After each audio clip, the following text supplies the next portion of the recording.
How devastating was that? Whenever, you allow the other team to catch fire like that, get a rhythm, it's really hard to, especially when we were already down and we were already fighting to get out of that hole. It just makes it really tough to, gain control and push through those runs.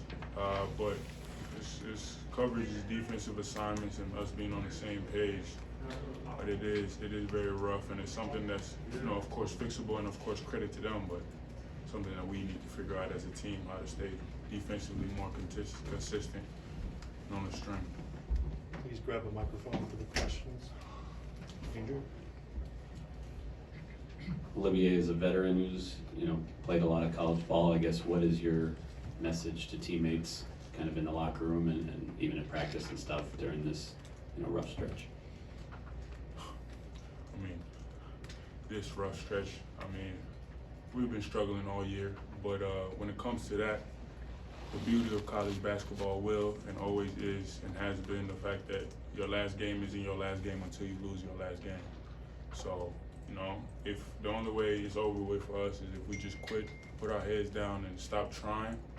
And of course, it's hard to see, light at the end of the tunnel. It's hard to see how we can turn things around, but at the end of the day, however the conference play finishes out, we'll have the Big Ten tournament, which everybody has an opportunity to participate in. And if we pull together and if we figure some things out, a lot of these games we've been in the games, and then some of these games we haven't so much been in the game. So we kind of have to figure out what are we doing differently. Same with our second halves, but until we lose our tournament game, we still have games to play, we still have things to do.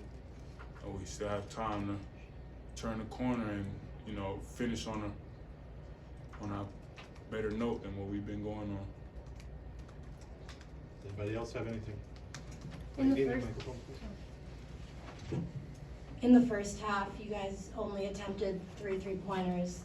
So when the 3-point game isn't going for you guys, obviously Terrace is big down low, and he was pretty aggressive in the first half. How important is that? And when he was struggling to make some shots, how did that impact the efficiency? Yeah, I feel like a big thing with how we try to play, especially how we came in today, is try to impose ourselves on the inside first, and then through that we get them to sink, and then if we able to effectively score on the inside, then we can start getting those kickouts, and now we're shooting catch and shoot rhythm threes. But today we were just not able to follow through. But in any game, you want your 3-pointers to kind of come within flow. You don't want to force threes. You don't want to be shooting pull-up threes or contested threes. You more want your threes to be open or against the closeout. So it's best to establish a presence on the inside, and then you get those kick-out, step in like you're shooting on the gun threes, and those are the best ones. Those are the ones they were getting and we weren't. So. We'll take 2 more for O in front row, please. Olivier, what does Illinois do offensively that makes them a tough cover? Their speed.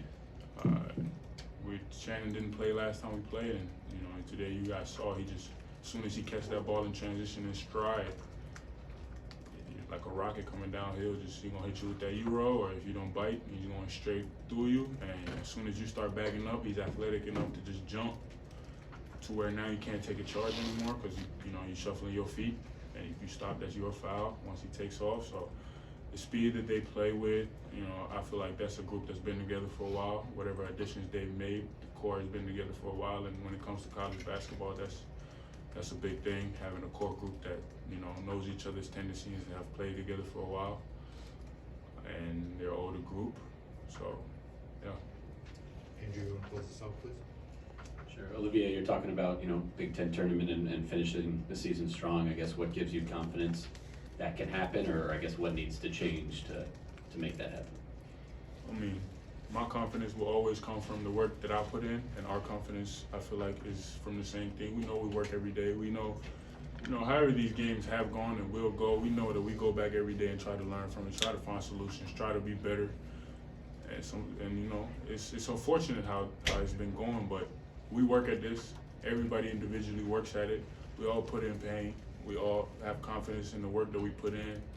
But then at the same time, beside all that, as an athlete, as a competitor, as long as I have a minute on the clock, a game to play, I'm never gonna step on the court thinking it's over or it's dead or I can't do anything anymore or my season is over when it's not.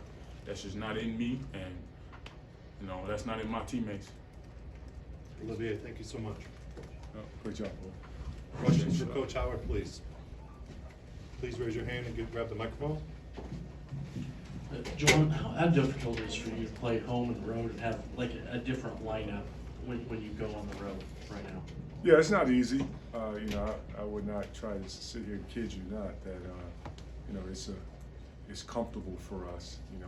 We've been experiencing uncomfortable moments all year, and when you miss your primary ball handler, one of the best decision makers in the country, you take a step back and it hurts your ball club.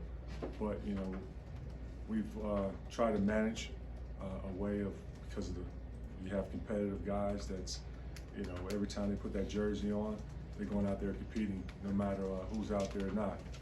But as time goes, we'll continue to keep trying to do what we can with every guy that steps on that floor.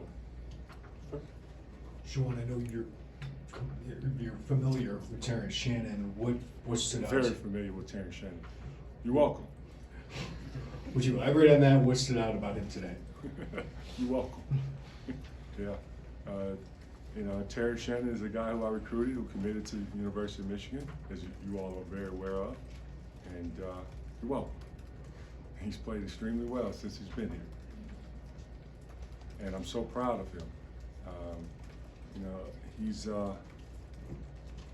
started out the season playing great basketball, and then when he took that break, he came back. It's like he hasn't lost a step, and that's so hard to do. Sitting out for the time that he did, and to hit the ground running like he had missed. And I commend their staff for being able to support him throughout this process. But it's not easy for a young man what he's been through. I'm sure what the young lady has been through. It's not easy on both sides. But I wish Terrence can stay healthy and finish up this year. So I think he has a lot of basketball ahead of him. Andrew? Juwan, Doug was one of, I think, 3 players who didn't make the trip for you today. I guess how much is your lack of bodies affect? How much does that affect your strategy in game? Well, we never make excuses for ourselves. No one's going to feel sorry for us, and we're not asking for anyone to feel sorry for us. With the 8 guys that played from the rotation, we felt very confident that we had a chance from start to finish. Illinois is a great team, and they showed that tonight. And they're also a very talented ball club, a well-coached team as well. But we pray that our guys get healthy, which we know they will, and then we'll be at full strength soon. It's hard for me to tell sometimes live. Did you try like a different kind of zone tonight than you showed? I'm not going to tell you what kind of zone it was, but we play zone. Just leave it like that. All right. Well, Liza? Not only was the three-pointer not falling for you guys, but Illinois' three-pointer was falling. How hard is it to win a game when both those things are happening at the same time? Yeah, it's very challenging. This is one of the few games we've had where we only have made 1 3-pointer and missed 9. Illinois, they made 8, and I think T. Shannon made like 4 of those 8. But it's offensively. I don't think that was the biggest problem for us. It was defensively. Defensively, where we allowed too many open looks for some of their shooters in the first half.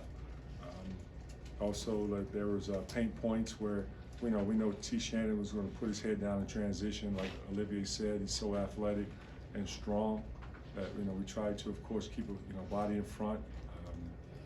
Jalen, that one call, which I thought it was a charge, it ended up being a foul call on him. But that's the type of pressure you're dealing with when you're facing a guy who's so strong and athletic.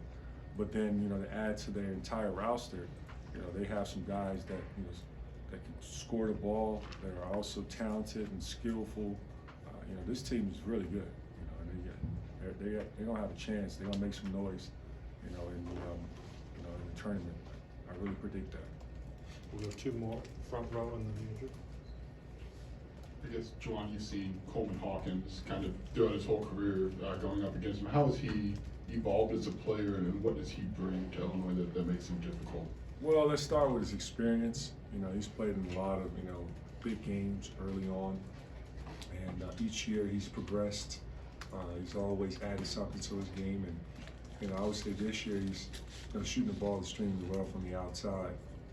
You know, last year, you know, it was more of inside than outside, but this year, you know, he's facing the basket, and you know, he'll make you pay off a pick and pop if you don't close out to him. You know, in transition, he's running in transition, stopping on the dime, and able to pull up from three.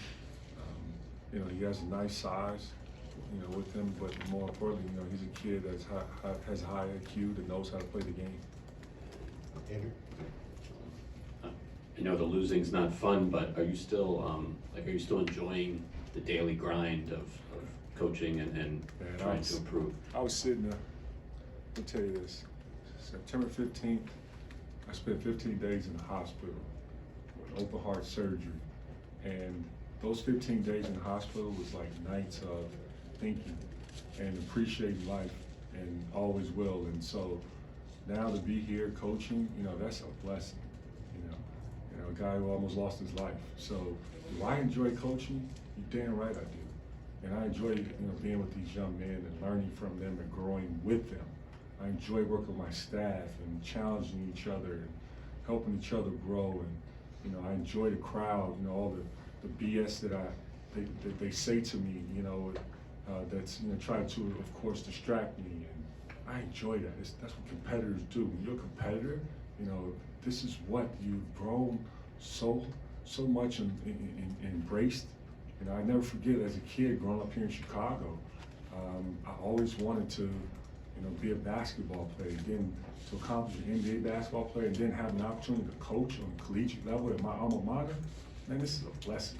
You know, a lot of people love to have this job, but I don't look at it as a job. Thank you very much, Coach.